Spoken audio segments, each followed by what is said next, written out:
HD ಕೋಟೆಯಲ್ಲಿ ಪತ್ರಕರ್ತರೊಬ್ಬರಿಗೆ ಅವಾಚ್ಯ ಶಬ್ದಗಳಿಂದ ಬೈದು ಹಲ್ಲೆಗೆ ಯತ್ನಿಸಿದ್ದಲ್ಲದೆ ಜೀವ ಬೆದರಿಕೆಯೊಡ್ಡಿದ ಆರೋಪ ಕೇಳಿ ಬಂದಿದ್ದು, ಘಟನೆಗೆ ಸಂಬಂಧಿಸಿದಂತೆ ದೂರು ದಾಖಲಿಸಲಾಗಿದೆ. ತಾಲೂಕಿನ ಪಟ್ಟಣದ ವಾಯು ವಿಹಾರಕ್ಕೆ ಹೋಗಿದ್ದ ಸಮಯದಲ್ಲಿ ಪತ್ರಕರ್ತ ಹಾದನೂರು ದೊಡ್ಡಸಿದ್ದು ಅವರಿಗೆ ತಾಲೂಕು ಪಂಚಾಯತ್ ಮಾಜಿ ಸದಸ್ಯ ಗಿರಿಗೌಡ ಮತ್ತು ಕುಟುಂಬದವರು ಬೆದರಿಕೆ ಹಾಕಿದ್ದಾರೆ ಎನ್ನಲಾಗಿದೆ.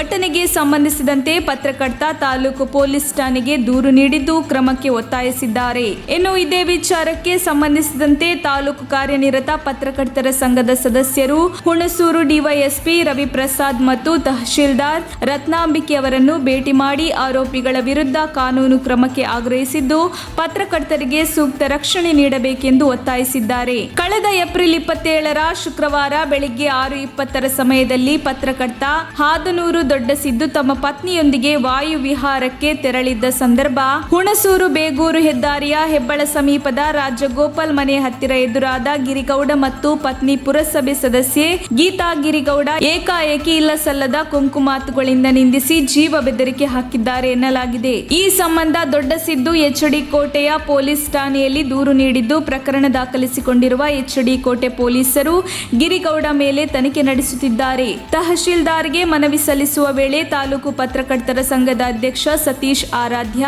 ಉಪಾಧ್ಯಕ್ಷ ಮಂಜುಕೋಟೆ, ಕಾರ್ಯದರ್ಶಿ ಮಂಜು ಬೀಚನಹಳ್ಳಿ, ಖಜಾಂಚಿ ಹಾದನೂರು ದೊಡ್ಡಸಿದ್ದು, ಜಿಲ್ಲಾ ನಿರ್ದೇಶಕ ರವಿಕುಮಾರ್, ಸಂಘದ ನಿರ್ದೇಶಕರಾದ ಪುರುಷೋತ್ತಮ್, ಪುಟ್ಟಸ್ವಾಮಿ, ಪಿ ಸುರೇಶ್, ಹಂಪಾಪುರ ನಾಗೇಶ್, ಎಡತೋರೆ ಮಹೇಶ್, ಸದಸ್ಯರಾದ ಎಚ್ಬಿ ಬಸವರಾಜು, ಕನ್ನಡ ಪ್ರಮೋದ್ ರಘು, ವಾಸುಕಿ ನಾಗೇಶ್, ರಂಗರಾಜು, ನಂದಕುಮಾರ್, ಪುರುಷೋತ್ತಮ್, ನಿಂಗಣ್ಣಕೋಟೆ, ಜಯಶೀಲ ರವಿ ಇದ್ದರು. ವರದಿ ಚಂದ್ರ ಹಾದನೂರು.